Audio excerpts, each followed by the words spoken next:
नमस्कार, मैं हूं अर्जिता मिश्रा और आप देख रहे हैं इंडिया पब्लिक खबर। आज 16 दिसंबर है। ये दिन हम विजय दिवस के तौर पर मनाते हैं। आज के दिन हम मां भारत भारती के उन वीर सपूतों को नमन करते हैं जिन्होंने 13 दिन अदम्य साहस का परिचय देते हुए पाकिस्तान के 2 टुकड़े कर दिए। इन 13 दिनों में क्या कुछ हुआ बताते हैं।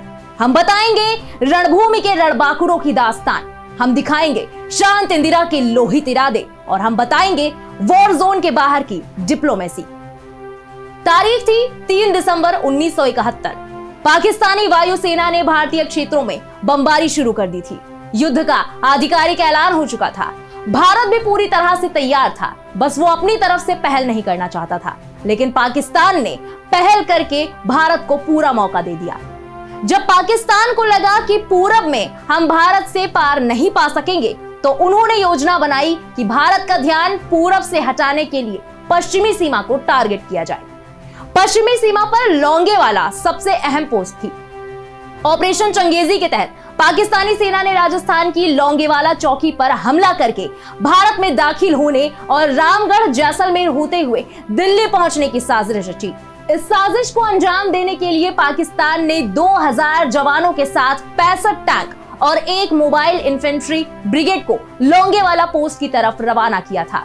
भारत पाक सीमा के आखिरी पोस्ट लोंगेवाला पर उन दिनों पंजाब रेजिमेंट की 23वीं बटालियन की एक कंपनी को तैनात किया गया था। मेजर कुलदीप सिंह चांदपुरी के नेतृत्व में तैनात इस कंपनी में 120 जवानों के पास बड़े हथियारों के नाम पर महज 1 MMG, L-16 और 81 mm मोर्टार तोप लगी एक जीप थी। लेफ्टिनेंट धर्मवीर ने मेजर कुलदीप को बताया कि 65 टैंक और 1 मोबाइल इन्फेंट्री के साथ पाकिस्तान की बड़ी फौज लोंगेवाला पोस्ट की तरफ बढ़ रही है। मेजर कुलदीप सिंह ने तत्काल इस जानकारी को मुख्यालय कमांड से साझा कर एयरफोर्स सपोर्ट की मांग की। चूंकि रात होने वाली थी, लिहाजा अगली सुबह तक लोंगेवाला पोस्ट को एयर सपोर्ट मिलना संभव नहीं था। आर्मी मुख्यालय ने 2 विकल्पों के साथ आखिरी फैसला मेजर कुलदीप सिंह पर छोड़ दिया। पहला विकल्प पोस्ट पर कब्जा जमाए रखने का था, जबकि दूसरा ऑप्शन पोस्ट को खाली छोड़कर पीछे हटने का। लोंगेवाला पोस्ट पर मेजर कुलदीप सिंह चांदपुरी के साथ मौजूद 120 जाबाजों ने पोस्ट पर रुककर दुश्मन को मुंह तोड़ जवाब देने का फैसला किया। दुश्मन की टैंक की ताकत को खत्म करने के लिए एंटी टैंक माइंस का जाल बिछा दिया गया और इकलौती एंटी टैंक गन को तैनात कर दिया गया। देखते ही देखते करीब 20 किलोमीटर लंबा दुश्मन की गाड़ियों का काफिला लोंगेवाला पोस्ट से महज कुछ ही दूरी पर इकट्ठा हो गया। अब भारतीय सेना और दुश्मन एकदम आमने सामने आ चुके थे। 4 दिसंबर 1971 की रात करीब 12:30 बजे पाकिस्तान की तरफ से आर्टिलरी फायरिंग शुरू कर दी गई और पाकिस्तानी सेना के टैंकों ने लोंगेवाला पोस्ट की तरफ बढ़ना शुरू कर दिया। जैसे ही ये टैंक लोंगेवाला पोस्ट से करीब 30 मीटर की दूरी पर पहुंचे, भारतीय जाबाजों ने एंटी टैंक गन से पाकिस्तानी टैंकों को निशाना बनाना शुरू कर दिया और देखते ही देखते दुश्मन के 2 शक्तिशाली टैंक धराशायी हो गए। भारतीय सेना को मिली इस पहली सफलता ने इस युद्ध का रुख बदल दिया। 2 टैंकों के ध्वस्त होने से 2 बातें हुई। पहली बात तो ये कि पाकिस्तानी सेना के अधिकारियों को लगा कि पूरे इलाके में लैंड माइंस बिछी हुई हैं, लिहाजा उन्होंने सेना को लोहे के बाड़ से आगे जाने से रोक दिया। वहीं दूसरी बात यह हुई कि ध्वस्त हुए दोनों टैंकों की आग से पूरे इलाके में रोशनी हो गई। अब ऊंचाई पर मौजूद भारतीय सेना पाक को न केवल साफ साफ देख सकती थी, बल्कि उन्हें अपनी गोलियों के निशाने पर भी ले सकती थी। मेजर चांदपुरी के नेतृत्व में भारतीय सेना मोर्टार, MMG सहित दूसरे हथियारों से इतनी सटीक गोलीबारी कर रही थी कि संख्या बल और सैन्य संसाधन में कई गुना ज्यादा शक्तिशाली दुश्मन के पांव अपनी जगह पर मानो जम से गए थे। पाकिस्तानी सेना के थमे हुए इन पैरों ने भारतीय सेना के जाबाजों के हौसलों को कई गुना बढ़ा दिया। वहीं पाक सेना के अधिकारियों को यह समझने में करीब 2 घंटे का वक्त लग गया कि कटीले तारों के इस तरफ लैंड माइंस नहीं बिछे हुए हैं। पाक सेना की इस नई समझ ने युद्ध को बेहद गंभीर बना दिया। अब गोलियों की बौछार के साथ साथ जवानों के बीच हाथापाई भी शुरू हो गई थी। बेहद सीमित संसाधनों के बीच युद्ध लड़ रहे भारतीय सेना के जाबाजों ने अपनी राइफल की संगीन से लोंगेवाला पोस्ट को दुश्मन की लाशों से पाटना शुरू कर दिया। सुबह होने को आई और सूरज की पहली किरण के साथ भारतीय एयरफोर्स के हंटर और मारुत लड़ाकू विमान मदद के लिए लोंगेवाला पोस्ट पहुंच चुके थे। इन लड़ाकू विमानों ने देखते ही देखते पाकिस्तानी टैंकों को एक एक करके नेस्तनाबूद करना शुरू कर दिया।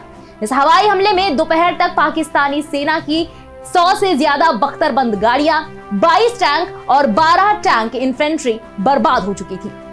इस बीच रणभूमि में पहुंचे कैवेलरी टैंक और 17 राजपुताना राइफल्स की जवाबी कार्रवाई ने पाक सेना की बची खुची ताकत भी खत्म कर दी। दूसरी तरफ भारतीय नौसेना पाकिस्तान के कराची पोस्ट को तबाह करने में लगी हुई थी। विमान वाहक पोत INS विक्रांत से जंगी विमान उड़ान भर भर कर आग उगल रहे थे। पूर्वी पाकिस्तान में पाक सेना को मदद पहुंचाने के लिए भी पाकिस्तान के पास कोई रास्ता नहीं था, क्योंकि पानी वाले इकलौते रास्ते में INS विक्रांत चट्टान बनकर खड़ा था। पाक सख्ते में था। उसने अपनी सबसे विश्वसनीय पनडुब्बी PNS गाजी को विक्रांत को डुबोने के लिए भेज दिया। PNS गाजी अद्भुत क्षमताओं से लैस जबरदस्त सबमरीन थी, लेकिन भारतीय सबमरीन INS राजपूत ने उसे पानी में ही दफन कर दिया। पाक हताश हो चुका था। उसने अमेरिका से मदद मांगी। अमेरिका पाकिस्तान की मदद के लिए आगे भी आ गया था। अमेरिका ने जापान के करीब तैनात अपने नौसेना के 7वें बेड़े को पाकिस्तान की मदद के लिए बंगाल की खाड़ी की ओर भेज दिया। इसके पीछे का कारण तत्कालीन अमेरिकी राष्ट्रपति निक्सन और भारतीय प्रधानमंत्री इंदिरा गांधी के बीच संबंधों का अच्छा ना होने को भी बताया जाता है। 1971 के वक्त अमेरिका और पाकिस्तान के संबंध काफी मजबूत माने जाते थे। अमेरिका ने पाकिस्तान को कई अत्याधुनिक हथियार दिए थे। PNS गाजी भी उनमें से ही एक थी। अमेरिकी नौसेना के 7वें बेड़े में USS एंटरप्राइज नामक परमाणु शक्ति से लैस विमान वाहक युद्धपोत और अन्य विध्वंसक जहाज शामिल थे। इस बेड़े को उस वक्त दुनिया के सबसे शक्तिशाली नौसैनिक बेड़ों में से एक माना जाता था। अमेरिकी नौसेना के 7वें बेड़े के भारत की ओर बढ़ने की खबर के बाद भारत ने तत्कालीन सोवियत संघ से मदद मांगी। युद्ध शुरू होने के कुछ महीने पहले ही इंदिरा गांधी रूस गईं, जहां उन्होंने रूस के साथ सोवियत भारत शांति, मैत्री और सहयोग संधि की थी। अमेरिका नौसेना को बंगाल की खाड़ी की ओर बढ़ता देखकर रूस ने भारत की मदद के लिए अपनी परमाणु क्षमता से लैस पनडुब्बी और विध्वंसक जहाजों को प्रशांत महासागर से हिंद महासागर की ओर रवाना कर दिया, जिसके बाद 7वें बेड़े के बल पर 7वें आसमान पर चढ़ा पाक का हौसला जमींदोज हो गया। भारत ने मौका ताड़ा और बांग्लादेश में पाकिस्तानी सेना को सरेंडर करने का हुक्म सुना दिया।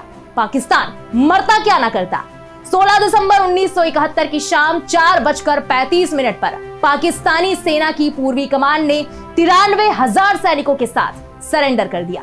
लेफ्टिनेंट जनरल AK नियाजी ने जनरल जगजीत सिंह अरोड़ा के सामने आत्मसमर्पण पत्र पर हस्ताक्षर कर दिए। पाकिस्तान के 2 हिस्से हो गए और बांग्लादेश स्वतंत्र राष्ट्र के रूप में दुनिया के नक्शे में आ गया।